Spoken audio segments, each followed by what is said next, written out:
तर या गप्पांना मी सुरुवात करणार आहे अशोक सरांपासून. अशोक सर, एक प्रश्न सगळ्यांच्या मनात आहे की सर या क्षेत्राकडे कसे वळाले. म्हणजे असं नाही प्रश्न विचारू शकत की कविता कधी शिकलात करायला, कारण कवी हा जन्मालाच यावा लागतो. पण मला हेच विचारायचं आहे की तो असं कवी हा जन्माला यावा लागतो ना. हां तर असं हां मी एकदा कार्यक्रमात बोललो हां तर एक जण उठून म्हणाला गाढव पण जन्माला यावं लागतं म्हणून.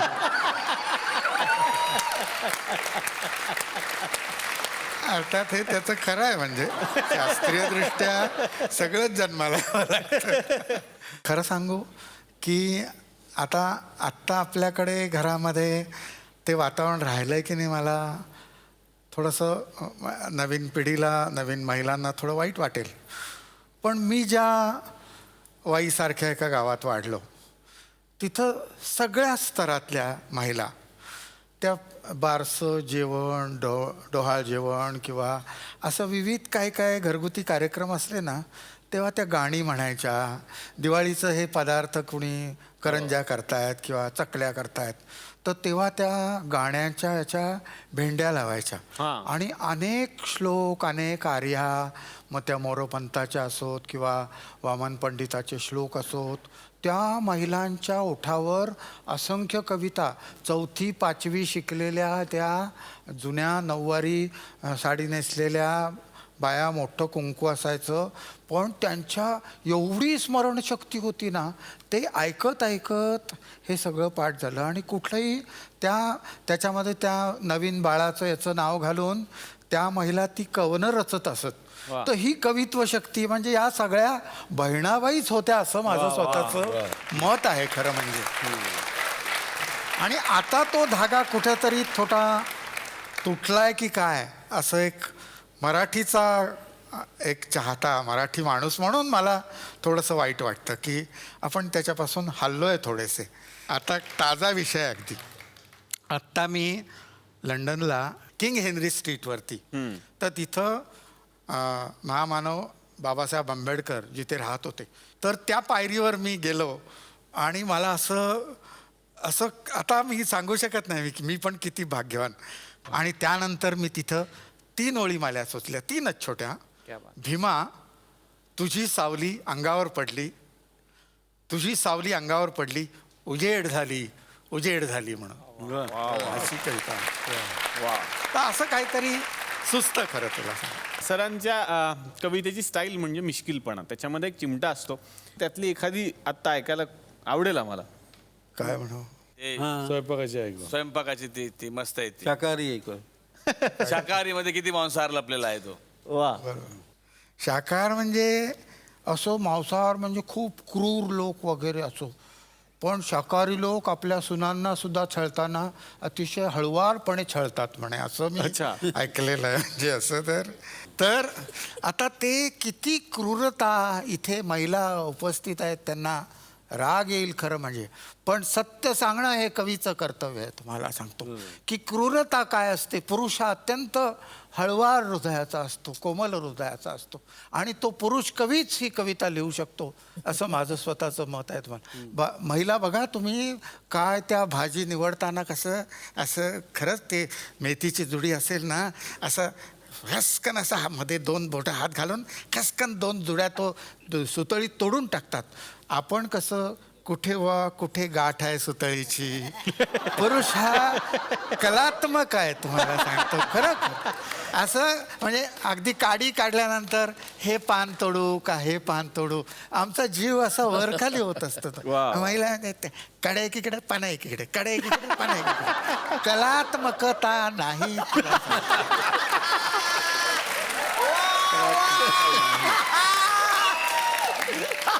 बघा कसं ते कोबी बिबी असं भुगा करून टाकतात, नारळ कसं खोतात बघितलंय, हृदय खोवतायत असं वाटतं आपल्याला, खरोखर बघवू शकत नाही.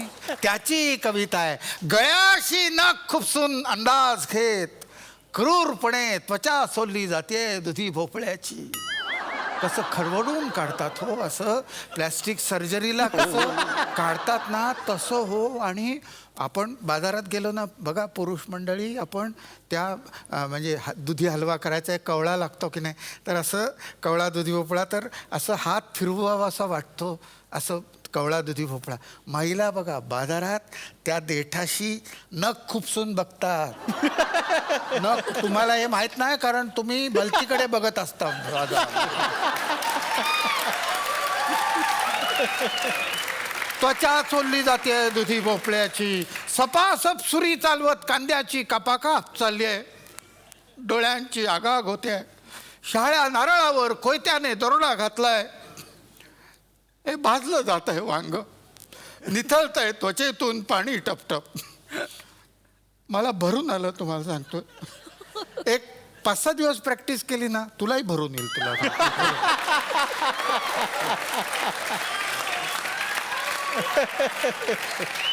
अहो साधं सुद्धा नाही असं वांग भाजतात. ते तेल बिल चोपडून ते वांग भाजतात. खरंच आपण बघू नाही शकत. मला वांग भाजायला सांगितलं. आपण पुरुष नाजूक प्रकृतीचे, आम्ही तर कवी म्हणजे डबल नाजूक की नाही. मला खरंच मला ते बघवेना. मी डोळ्यावर हात ठेवून वांग फिरवायला झालो. वांग निघून गेलं. हात भाजला. तर मला सांगतो किती किती काय दुःख मांडलं या कवितेत.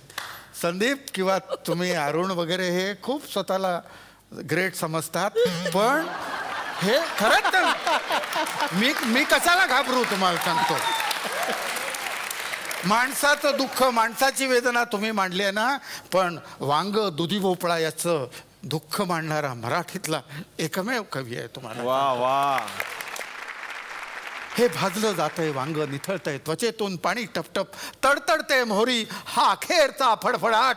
कढीपत्त्याच्या पंखांचा उकळत्या तेलात. कसं फडफड फडफड फडफड. आता दिवाळी येईल ना ते चिवड्याच्या आधणात असा बचकाभर चिवडा टाकतात. फडफड फडफड आवाज. फटाक्यांसारखं फुलपाखरं तडफडतायत असं वाटतं आपल्याला. आणि ही बाई त्या बाईला म्हणते काय छान तापलाय घाणा म्हणून वगैरे.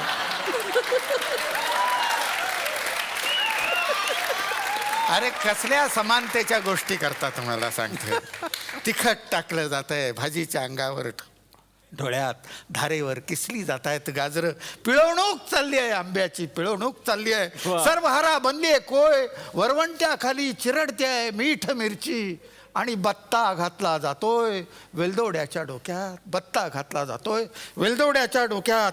फडक्याने गळा आवळून मुसक्या बांधून दह्याला फासावर चढवलंय चक्का बनवण्यासाठी. दह्याला फासावर चढवलंय चक्का बनवण्यासाठी. हे भरडले जात आहेत गहू. लाही लाही होते मक्याची ज्वारीची. भर बाजारात सुरा खुपसला जातोय कलिंगडाच्या पोटात. पोलीस नुसतेच बघतायत. पोलीस नुसतेच बघतायत. संत्र्या मोसंब्या केळ्यांची वस्त्र उतरवली जातात. वस्त्र उतरवली जातात. दिवसा ढवळ्या मक्याच्या कणसाला दिलंय विस्तवाच्या तोंडी. आणि वर मीठ तिखट लिंबू चोळलं जातंय जखमांवर. हे काय चाललंय. हे काय चाललंय. हे काय चाललंय. वा वा वा वा वा वा वा. हवा येऊन द्या. त्याला हवा येऊन द्या. डोक्याला शॉट नको हवा येऊन द्या. मी मराठी झी मराठी.